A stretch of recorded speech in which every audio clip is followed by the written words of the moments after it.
നമസ്കാരം. പിണറായി പോലീസിന് മതിയായിട്ടില്ല. നമ്മൾ വാർത്തകൾ കണ്ടു. തിരുവനന്തപുരത്താണ്, തലസ്ഥാന നഗരത്താണ്. ഇവിടെ അടുത്ത് തന്നെ നെട്ടയം എന്ന സ്ഥലത്ത് BJP പ്രവർത്തകരെ അതിക്രൂരമായി മർദ്ദിക്കുകയും ആശുപത്രിയിൽ കയറി മർദ്ദിക്കുകയും അതുപോലെ തന്നെ ക്ഷേത്രത്തിൻ്റെ ഓഫീസിൽ നിന്ന് പിടിച്ചുകൊണ്ട് പോവുകയും ഒക്കെ ചെയ്തു. പുതിയ സർക്കാർ ഏതുമാവട്ടെ BLM കൂടെയുണ്ട്. പുതിയ സർക്കാരിന് ആശംസകൾ. രാജ്യത്തെ ഏറ്റവും വലിയ multi state housing cooperative society, എല്ലാവർക്കും ഭവനം, PLMന്റെ ലക്ഷ്യം.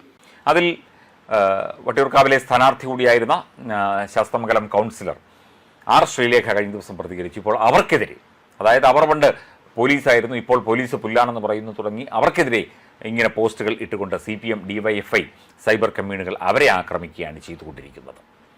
ഇവിടെ പിണറായിയുടെ പോലീസിംഗ് എന്നത് നേരത്തെ തന്നെ നമുക്കറിയാം. ഒന്നാം പിണറായി സർക്കാരിൻ്റെ കാലത്ത് 2016 മുതൽ ഇങ്ങോട്ട് നോക്കിക്കഴിഞ്ഞാൽ എത്ര കസ്റ്റഡി മരണങ്ങൾ ഇവിടെ നടന്നു. പിണറായി പോലീസിംഗ് എന്ന് പറയുന്ന ഒരു പോലീസിംഗ് തന്നെ ഉണ്ടായി. പോലീസിൽ നല്ല ആൾക്കാരുണ്ട്, നല്ല പ്രവർത്തകരുണ്ട്, നല്ല ജോലിക്കാരുണ്ട്, ഒക്കെ ശരിയാണ്. പക്ഷേ ഇവിടെ ഈ പിണറായി വിജയൻ്റെ പോലീസിംഗ് ആണ് സത്യം പറഞ്ഞാൽ കേരളത്തെ ഈ നിലയിലേക്ക്, കേരളത്തിൻ്റെ ക്രമസമാധാന നില ഇത്രയും തകർത്തത്. ഇവിടെ ആർക്കും ഒന്നും ചെയ്യാൻ പാടില്ല. CPMകാർക്കും CPM ഗുണ്ടകൾക്കും മാത്രം സ്തുതി പാടുന്ന പോലീസ്. BJPക്കാരോ കോൺഗ്രസ്സുകാരോ അല്ലെങ്കിൽ ഒരു പാർട്ടിയിലും പെടാത്തവരെ ഒക്കെ തന്നെ യാതൊരു ദാക്ഷിണ്യവുമില്ലാതെ മർദ്ദിക്കുന്ന പോലീസ്. CPMന് വേണ്ടി നിലകൊള്ളുന്ന പോലീസ് സ്റ്റേഷനുകൾ, CPMന് വേണ്ടി നിലകൊള്ളുന്ന SHOമാർ, സ്റ്റേഷൻ ഹൗസ് ഓഫീസർമാർ, ഇതൊക്കെയാണ് നമ്മൾ കഴിഞ്ഞ 10 വർഷമായി കണ്ടുകൊണ്ടിരിക്കുന്നത്. അത് തുടരുകയാണ്. എന്തായാലും മെയ് 20 വരെയാണ് ഈ മന്ത്രിസഭയ്ക്ക് കാലാവധിയുള്ളത്. അതുവരെ പിണറായി പോലീസിൻ്റെ ആജ്ഞാനുവർത്തികളായി കേരളത്തിലെ പോലീസ് മാറും എന്നുള്ളതാണ്. അപ്പം അതനുസരിച്ച് പോലീസ് സ്റ്റേഷൻ്റെ ആ ഒരു പ്രവർത്തനമൊക്കെ തന്നെ CPMകാർ നിയന്ത്രിക്കുന്ന ഒരു രീതിയിലേക്കാണ് കാര്യങ്ങൾ എത്തുന്നത്. അതെവിടെയായാലും അങ്ങനെ തന്നെ. CPMകാരാണ് പോലീസിനെ നിയന്ത്രിക്കുന്നത്.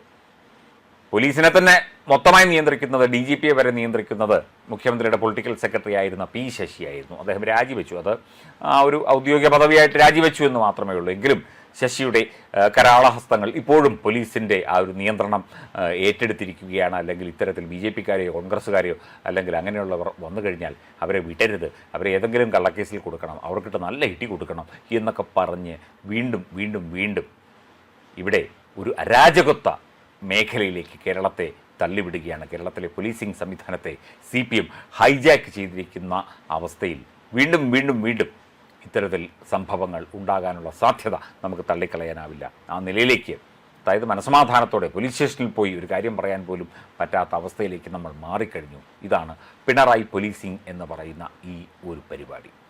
മെയ് 20 വരെയും ഇത് തുടരും എന്ന മുന്നറിയിപ്പ് കൂടി ഈ ഒരു അവസരത്തിൽ നൽകുകയാണ്.